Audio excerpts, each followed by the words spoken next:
ইলিশ মাছ ভালোবাসেন না এমন বাঙালি খুব কমই আছে।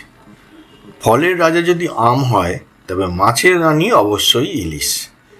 স্বাদে গন্ধে ইলিশের তুলনা চলে না।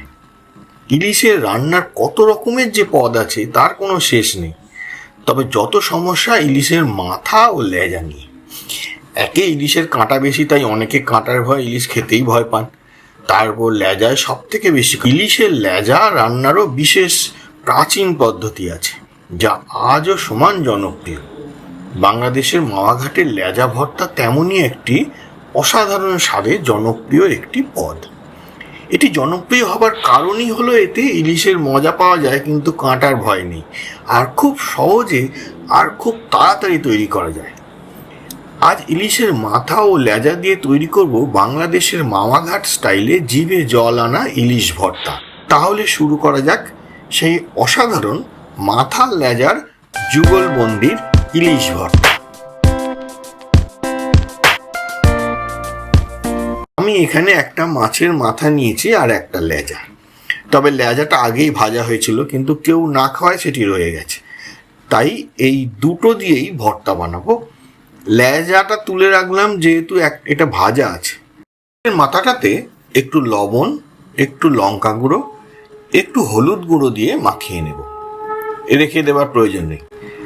মাছের মাথাটা এবার কড়াইয়ে চালান করে দিলাম। ওপর থেকে খুব সামান্য সর্ষের তেল দিলাম। এবার কড়াই ভেজে নিলাম। ভাজা হয়ে গেলে এর সাথে সেই ভাজা লেজাটাও দিলাম আর একবার একটু ভেজে নেবার জন্য। আপনারা দুটো লেজা মাথা একসাথেই ভেজে নেবেন। এবার লেজা ও মাথা তুলে নিলাম। এই ভর্তা সর্ষের তেল দিয়েই ভালো হয়। এই তেলের মধ্যেই 5টা শুকনো লঙ্কা দিলাম ভেজে নেবার জন্য। ভর্তা একটু ঝাল ঝাল হয়, তবে আপনারা আপনাদের প্রয়োজন অনুযায়ী ঝালটা কম বেশি করে নেবেন। নেড়ে চেড়ে একটু কালো রং হলে তুলে নেব। এবার বাকি তেলটুকু একটা জায়গায় ঢেলে রাখলাম, পরে এটা কাজে লাগবে। এবার ওই কড়াতেই মাছের মাথাগুলো দিয়ে একটু জল দিলাম, তাতে সামান্য একটু হলুদ, একটু লবণ দিয়ে সেদ্ধ হতে দেব। আগেই বলেছি, মাথা ও লেজা দুটো আলাদা ট্রিটমেন্ট করব, কারণ দুটো দু রকম। এদিকে মাছের জলটা অনেকটা শুকিয়ে গেছে, পুরোটা শুকিয়ে নেব। মাছটা একটু ভেঙে দেবো যাতে পুরোটা সেদ্ধ হয়ে গিয়ে নরম হয়ে যায়। মাছটা তুলে নিলাম, হয়ে গেছে। একটা বড় সাইজের পেঁয়াজ ছোট করে কুচিয়ে নেব। এবার আগে রেখে দেওয়া ভাজার তেলটা কড়ায় দিয়ে দেবো, সাথে আরেকটু তেল যোগ করে দিলাম। তেলটা গরম হয়ে গেলে এতে পেঁয়াজ কুচিগুলো দিয়ে দিলাম। পেঁয়াজটা অল্প একটু রং পরিবর্তন হলে অর্ধেকটা আলাদা করে তুলে নিলাম।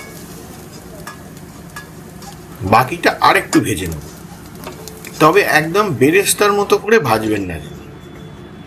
এই ভাজা পেঁয়াজ মাছের মাথা একটা মিক্সি জারে তুলে একটু ঘুরিয়ে নেব।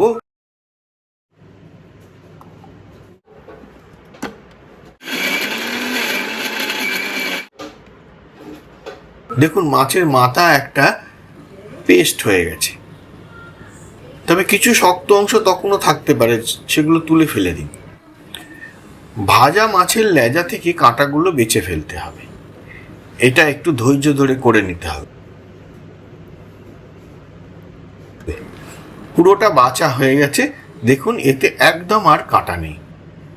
অল্প একটু ধনেপাতা কুচিয়ে নিলাম। একটা অনুরোধ রইল, ভিডিওতে একটা লাইক দেবেন, যাতে আরও এরকম রেসিপির ভিডিও আনার উৎসাহ পায়। ভেজে রাখা লঙ্কাগুলোর বোটাগুলো ফেলে দিলাম।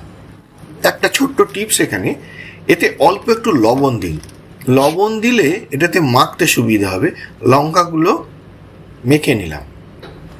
এবার লঙ্কা, ভেজে রাখা পেঁয়াজ, বেছে রাখা মাছ, পিষে নেওয়া মাছের মাথা, ধনেপাতা কুচি দিয়ে ভালো করে মেখে নিলেই একদম তৈরি ইলিশের মাথা লেজা ভর্তা।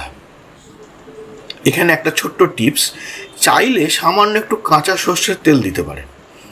কাঁচা সর্ষের তেলের ঝাঁঝ এর স্বাদ আরও বাড়িয়ে দেবে।